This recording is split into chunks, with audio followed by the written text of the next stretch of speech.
نانات week لشکر صدقا یہ تھے جناب مولانا محمد نفیس صاحب، جو اپنے منفرد انداز اور لب و لہجے کے ساتھ نعت نبی گنگنا رہے تھے، اور ایسا محسوس ہو رہا تھا کہ مجمع کے اوپر پورا سکتہ طاری ہو گیا ہے۔ آپ کے ترنم کے آگے لوگ بالکل ساکت ہو گئے ہیں اور بڑے ہی توجہ اور دھن کے ساتھ آپ کی نعت سن رہے ہیں۔ بہرحال اب پروگرام کا باضابطہ آغاز ہو چکا ہے، اس لیے میں ایک بار اور آپ حضرات کو یہ آواز دیتا ہوں کہ آپ حضرات جو جہاں بھی ہیں اپنے گاؤں کی جامع مسجد میں تشریف لے آئیں، کیونکہ آج کا یہ اجلاس بہت اہم اجلاس ہے، اور آج کا یہ جلسہ بنام شہدائے اسلام منعقد کیا گیا ہے، اس لیے تاکہ آپ کو شہدائے اسلام کے متعلق اسلام کی صحیح تاریخ اور باتیں معلومات آپ کو فراہم کی جائیں۔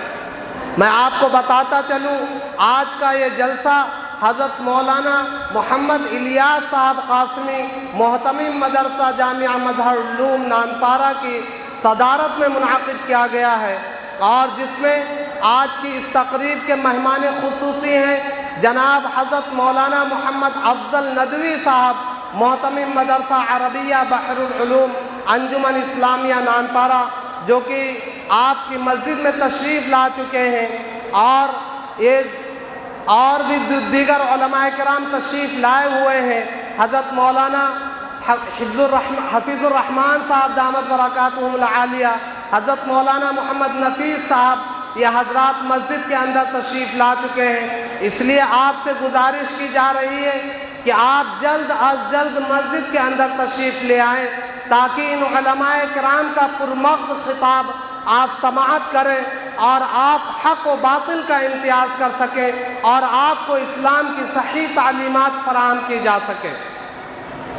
میرے بزرگوں اور دوستوں، آج کا یہ جلسہ شہدائے اسلام کے نام سے منعقد کیا جا رہا ہے۔ آپ جانتے ہیں کہ آج محرم الحرام کی 9 تاریخ ہو چکی ہے، مغرب کے بعد سے محرم الحرام کی 10ویں تاریخ شروع ہو چکی ہے۔ اس محرم الحرام کا مہینہ جو ہجری کیلنڈر کے اعتبار سے، اسلامی کیلنڈر کے اعتبار سے سال کا پہلا مہینہ ہے، سال کا آغاز ہو رہا ہے، اور سال کا آغاز جس انداز سے کیا جانا چاہیے، کیا ہمارے اسلامی سال کا آغاز اسی انداز سے کیا جا رہا ہے؟ نہیں، اس لیے کہ یہ محرم الحرام کا مہینہ انتہائی حرمت اور عظمت والا مہینہ ہے، انتہائی تعظیم والا مہینہ ہے۔ اس کی تعظیم کا تقاضا کیا ہے، اس کی حرمت کا تقاضا کیا ہے، اس کی عظمت کا تقاضا کیا ہے، اس کی فضیلت کا تقاضا کیا ہے کہ اس مہینے کے اندر ہردنگ مچائے جائیں، ڈھول تاشے پیٹے جائیں، اور صرف اسلام کے اندر ایک ہی شہید نہیں ہوئے بلکہ بہت سارے شہداء ہیں، اور صرف امام حسین رضی اللہ عنہ کے نام پر یہ دنیا بھر کے خرافات کیے جائیں۔ نہیں، اس مہینے کی حرمت کا تقاضا یہ ہے کہ اسلام نے جو آپ کو صحیح تعلیم فراہم کی ہے، صحیح معلومات جو اسلام کی ہے، اس کو آپ حاصل کریں اور اسی کے مطابق اپنی زندگی گزاریں۔ اللہ تبارک و تعالی نے ذی الحجہ کو اس سال کا، اسلامی سال کا آخری مہینہ قرار دیا، اور محرم الحرام کو اسلامی سال کا پہلا مہینہ قرار دیا ہے۔ آپ دونوں کو دیکھیے، دونوں کے اندر ربط کو دیکھیے، دونوں کے تعلق کو دیکھیے، دونوں کے جوڑ کو دیکھیے، کیسا اللہ نے ربط پیدا کیا کہ اسلامی سال کا آخری مہینہ ذو الحجہ ہے، اللہ نے اس کے اندر ایک عظیم عبادت رکھی ہے، حج کو رکھا ہے کہ اب اسلامی سال کے آخری مہینے میں بھی عبادت کی جائے، اور اس کے اندر جو ہے 9 تاریخ کو روزہ رکھا جائے، حج ادا کیا جائے، نمازیں پڑھی جائیں، قربانیاں پیش کی جائیں۔ اور ادھر جب اسلامی سال کا پہلا مہینہ شروع ہوتا ہے تو اسلام کیا تعلیمات دے رہا ہے، کیا اللہ کا فرمان آ رہا ہے کہ اسلامی سال کی ابتدا اللہ کی عبادات کے ذریعے ہو۔ اس لیے اللہ تعالیٰ نے اس مہینے کو حرمت والا مہینہ بنایا، اس مہینے کو عظمت والا مہینہ بنایا، تاکہ اللہ کی عظمت، اللہ کی حرمت اور اس مہینے کی حرمت کا تقاضا یہ ہے کہ اللہ کی عبادت کی جائے، اللہ کی پرستش کی جائے، نفل روزے رکھے جائیں۔ ایک مرتبہ آپ علیہ السلام نے ایک موقع پر ارشاد فرمایا، افضل الصیام بعد رمضان شہر اللہ المحرم، کہ رمضان المبارک کے روزے جو کہ اللہ کی طرف سے فرض کیے گئے ہیں، ان فرائض کے بعد اگر کوئی نفل روزہ جو سب سے افضل ترین روزہ ہے وہ اللہ کے مہینے محرم الحرام کا روزہ ہے۔ یہ کون کہہ رہا ہے؟ ہم سب کے آقا جن کے ہم نام لیوا ہیں، جن کے نام پر ہم اپنی جانیں قربان کر دینے کو تیار ہیں، وہ فرما رہے ہیں افضل الصیام بعد رمضان شہر اللہ المحرم، کہ سب سے افضل ترین روزہ اللہ کے مہینے محرم کا روزہ ہے۔ تو اس کی حرمت کا تقاضا یہ تھا کہ ہم اللہ کے مہینے میں روزے رکھیں، یوم عاشورہ کو روزہ رکھیں۔ اسی طرح اس مہینے کی حرمت کا تقاضا یہ ہے کہ ہم اپنی عبادات میں اضافہ کریں، نمازیں پڑھیں اور نفلوں میں اضافہ کر دیں۔ فرائض تو ہمیں ادا ہی کرنے ہیں، نوافل کا بھی اہتمام کریں، لیکن افسوس صد افسوس کہ ہم ان نوافل میں اضافہ کرنے کے بجائے، ہم فرائض کو ادا کرنے کے بجائے دنیا کی خرافات اور بدعات میں پڑ گئے۔ کہ آپ اندازہ لگائیے، یہ جو ڈھول تاشے پیٹتے ہیں کیا یہ نمازیں ادا کرتے ہیں؟ کیا یہ کوئی نماز پڑھتا ہے؟ سب اسی میں مست ہو جاتے ہیں اور اتنا جو ہے مصروف ہو جاتے ہیں اور اتنا مستغرق ہو جاتے ہیں کہ اللہ کے احکام کو بھلا دیتے ہیں۔ حالانکہ آپ علیہ السلام نے فرمایا قرۃ عینی فی الصلاۃ، نماز ہماری آنکھوں کی ٹھنڈک نماز میں ہے۔ بتائیے ہم نمازوں کو چھوڑ کر آپ علیہ السلام کی آنکھوں کو ٹھنڈک پہنچا رہے ہیں یا آپ علیہ السلام کی آنکھوں کو تکلیف پہنچا رہے ہیں؟ آپ خود ہی فیصلہ کیجئے۔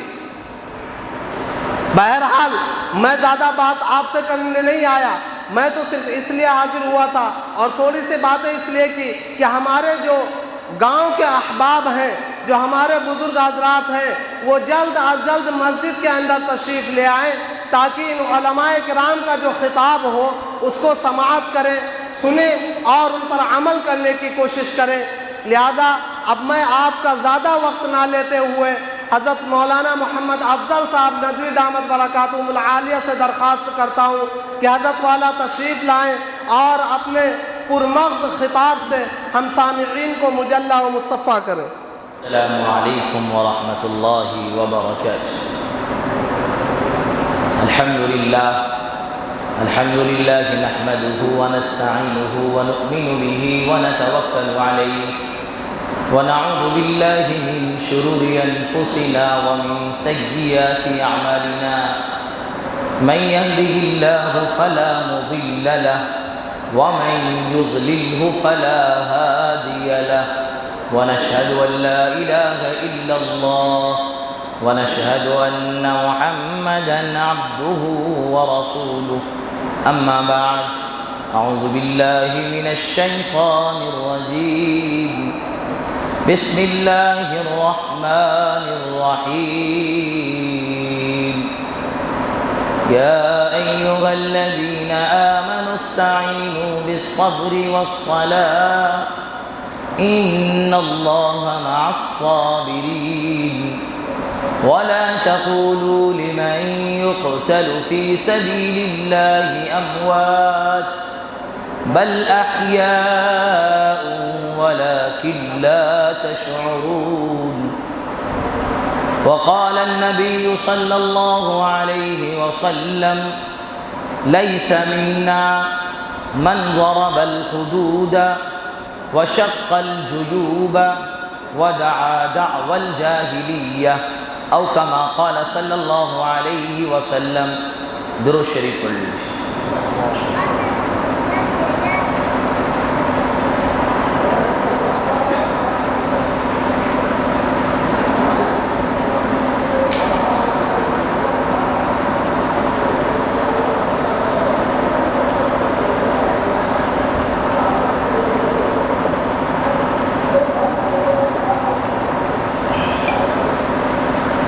میرے محترم بزرگوں، اور میرے عزیز ساتھیو، آج کا دن محرم الحرام کی 10 تاریخ شروع ہو چکی ہے۔ 10 محرم الحرام کو نواسۂ رسول حضرت حسین رضی اللہ تعالی عنہ کی شہادت ہوئی۔ 2 موضوع پر ہمیں گفتگو کرنی ہے، ایک حضرت حسین، دوسرا محرم۔ محرم اسلامی مہینے کے اعتبار سے یہ پہلا مہینہ ہے۔ یہ پہلا مہینہ کیسے ہوا اور اسلامی مہینہ شروع کیسے ہوا، پہلے میں اس پر گفتگو کر لیتا ہوں۔ حضرت عمر فاروق رضی اللہ تعالی عنہ، جو خلیفۃ المسلمین، خلیفہ ثانی ہیں، اللہ کے رسول صلی اللہ علیہ وسلم کی وفات کے بعد حضرت ابو بکر صدیق رضی اللہ تعالی عنہ خلیفہ بنائے گئے۔ پھر آپ کی وفات کے بعد حضرت عمر فاروق رضی اللہ تعالی عنہ خلیفہ بنائے گئے۔ آپ کے دور حکومت میں اسلام عرب سے نکل کر دوسرے ممالک میں پہنچ گیا۔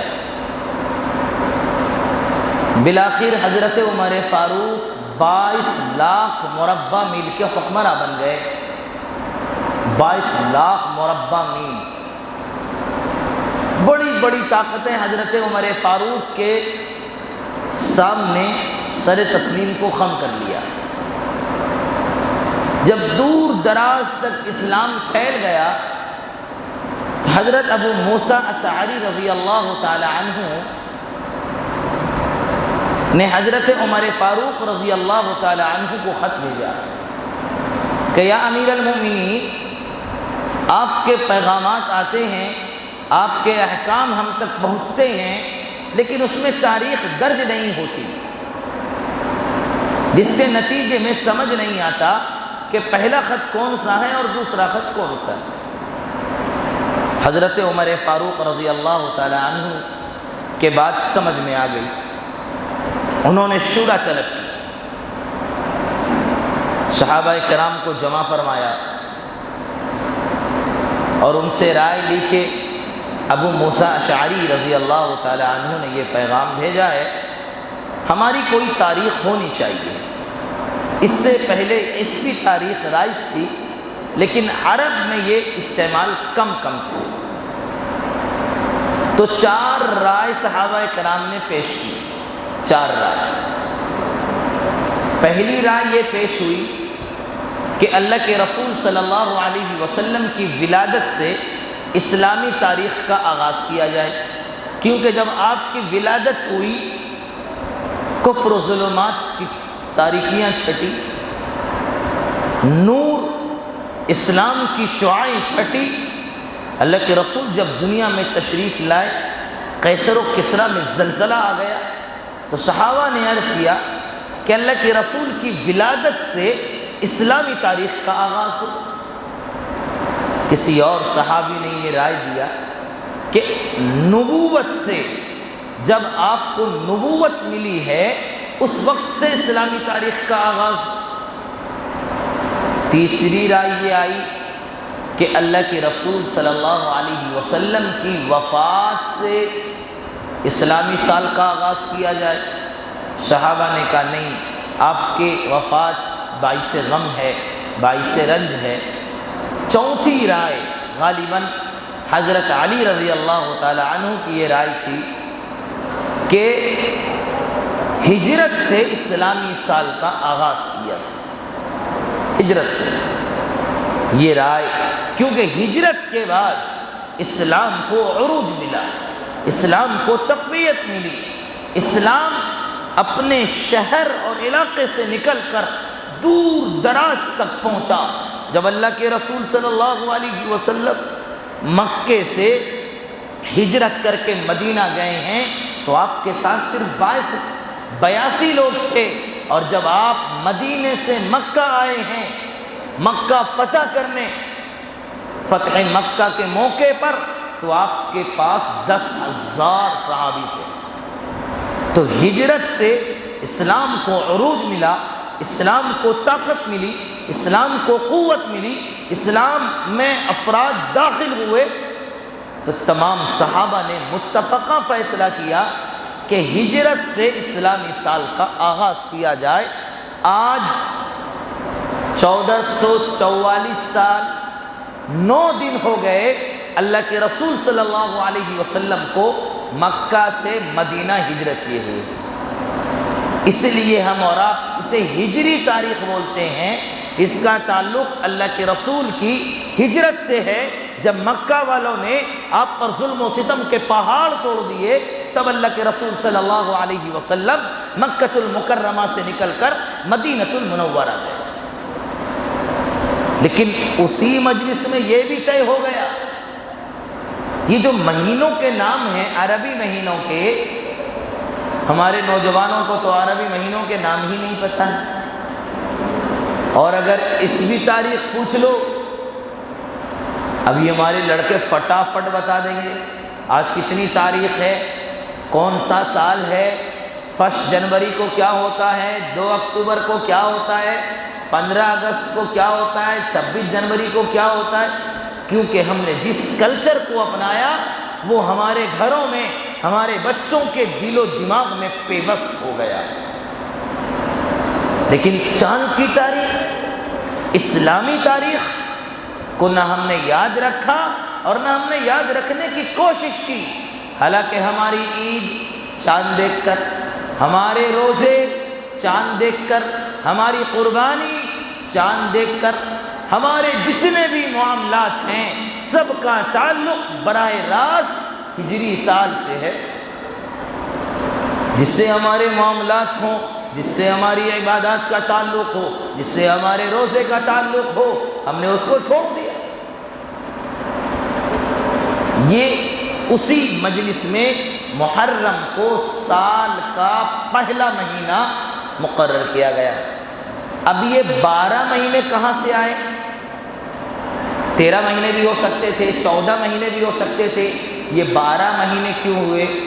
اللہ تعالیٰ نے قرآن کریم میں ارشاد فرمایا، ان عدت الشہور عند اللہ 12 شہرا، 12 شہرا۔ علماء بیٹھے ہیں، عربی میں 12 ہوتا ہے 2 اور عشرہ ہوتا ہے 10، اور شہرن کے معنی آتے ہیں مہینہ۔ اللہ تعالیٰ نے قرآن کریم میں فرمایا کہ ہم نے 12 مہینے بنائے۔ یہ کب بنایا؟ یوم خلق السماوات والارض، جس دن اللہ نے زمین و آسمان کو پیدا کیا، اسی دن اللہ نے 12 مہینوں کو کیا کر دیا؟ پیدا کر دیا۔ یہ 12 مہینے انسانوں کے بنائے ہوئے نہیں، اللہ کے بنائے ہوئے۔ یہ تو ہوا محرم اور اسلامی سال۔ دوسرا ٹاپک ہم نے بتایا تھا محرم۔ یہ مہینہ، محرم کا مہینہ، ہمارے یہاں لوگ اسے غم کا مہینہ کہتے ہیں۔ چاند نکل گیا، لوگ کہتے ہیں غم کا مہینہ، غم کا چاند نہیں۔ محرم عظمت والا، حرمت والا، برکت والا مہینہ ہے، اور محرم کی فضیلت حضرت حسین کی شہادت سے نہیں، اس بات کو سمجھیے اچھے سے۔ محرم کے مہینے کی فضیلت حضرت حسین کی شہادت سے نہیں ہے، اللہ کے رسول کے دنیا میں آنے سے نہیں ہے۔ جس دن اللہ نے دنیا بنائی، جس دن اللہ نے زمین و آسمان بنایا، اسی دن اللہ نے محرم کی فضیلت دی۔ حضرت آدم علیہ السلام کی توبہ قبول ہوئی 10 محرم کو۔ آدم علیہ السلام سب سے پہلے نبی، تو 10 محرم کی فضیلت تو آدم علیہ السلام کے زمانے میں تھی۔ حضرت نوح علیہ السلام کی کشتی، حضرت نوح علیہ السلام کی کشتی سیلاب سے بچ کر خشکی پر گئی 10 محرم کو۔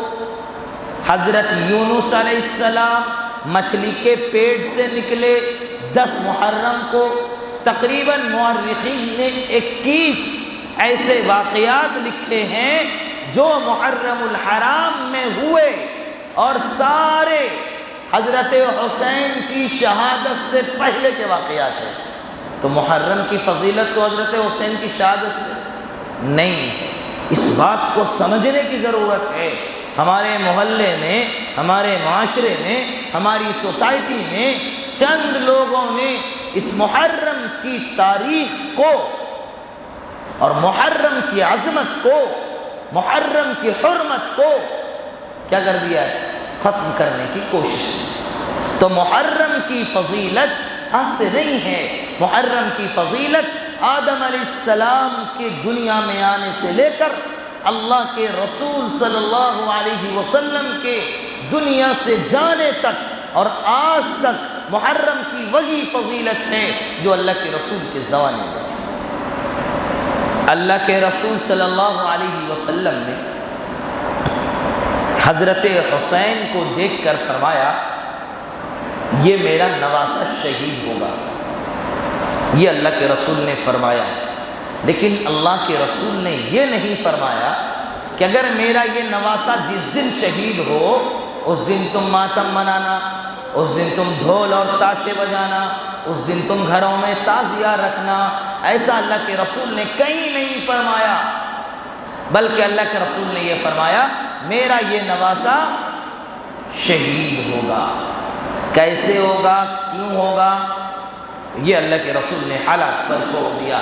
اللہ کے رسول جب اتنی پیشین گوئی فرما سکتے ہیں تو آگے آپ یہ بھی فرما دیتے، اے لوگو جس دن میرا نواسہ رسول شہید ہو اس دن تم ماتم منانا، اس دن تم غم کرنا، اس دن تم اپنے سینے کو پیٹنا، اپنے گھروں اپنے محلوں میں تعزیہ رکھنا، اپنے گھروں میں ڈھول بجانا۔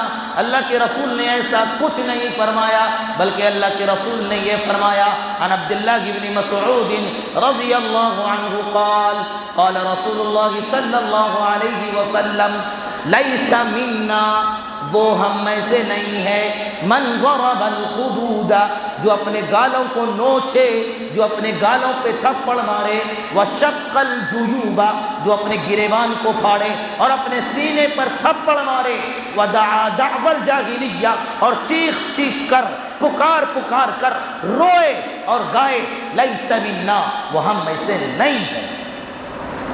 اب آپ بات سمجھ لیجیے،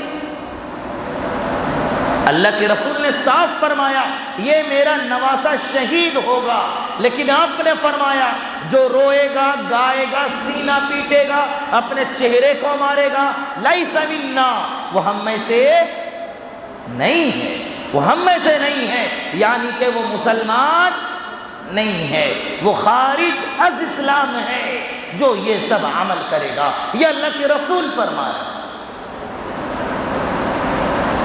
تو محرم کی عظمت،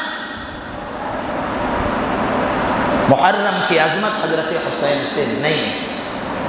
یہ تو بات ہوئی محرم کی، اب بات حضرت حسین رضی اللہ تعالی عنہ کی۔ یہ بات سچ ہے اور حقیقت ہے، اتفاق ہے، حضرت حسین رضی اللہ تعالی عنہ کو 10 محرم کو ظالموں نے شہید کر دیا، ظالموں نے شہید کر دیا۔ نواسہ رسول کو، جس ہونٹ کو، جس لب کو، جس پیشانی کو اللہ کے رسول چوما کرتے تھے، جس حسین کو دیکھ کر فرمایا کرتے تھے میں حسین سے ہوں اور حسین مجھ سے ہے، یہ ایک روایت میں آتا ہے اللہ کے رسول صلی اللہ علیہ وسلم حضرت حسین سے کہہ رہے ہیں شاباش۔ حضرت حسن اور حسین کشتی لڑ رہے تھے، حضرت حسن اور حسین کشتی لڑ رہے تھے، اللہ کے رسول حضرت حسین سے کہہ رہے شاباش جلدی کرو۔ حضرت فاطمہ آئیں، وہ کہہ رہی ہیں ابا جان آپ حسین کو شاباشی دے رہے،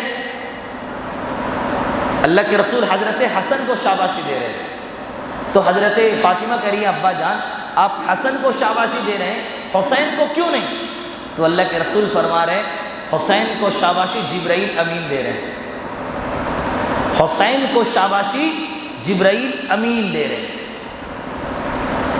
حسن کو شاباشی اللہ کے رسول دے رہے ہیں، حسین کو شاباشی جبرائیل امین دے رہے ہیں۔ یہ حضرت حسین نواسہ رسول، جس کو اللہ کے رسول اپنے کندھوں پر گھمایا کرتے تھے۔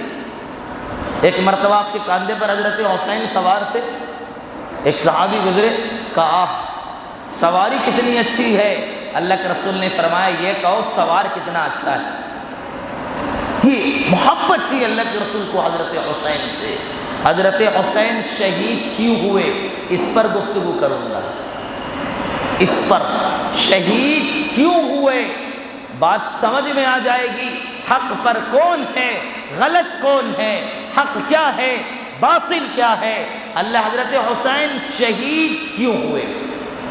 شہادت پر تو ماتم کرتے ہیں، لیکن شہید کیوں ہوئے اس پر گفتگو کوئی نہیں کرتا۔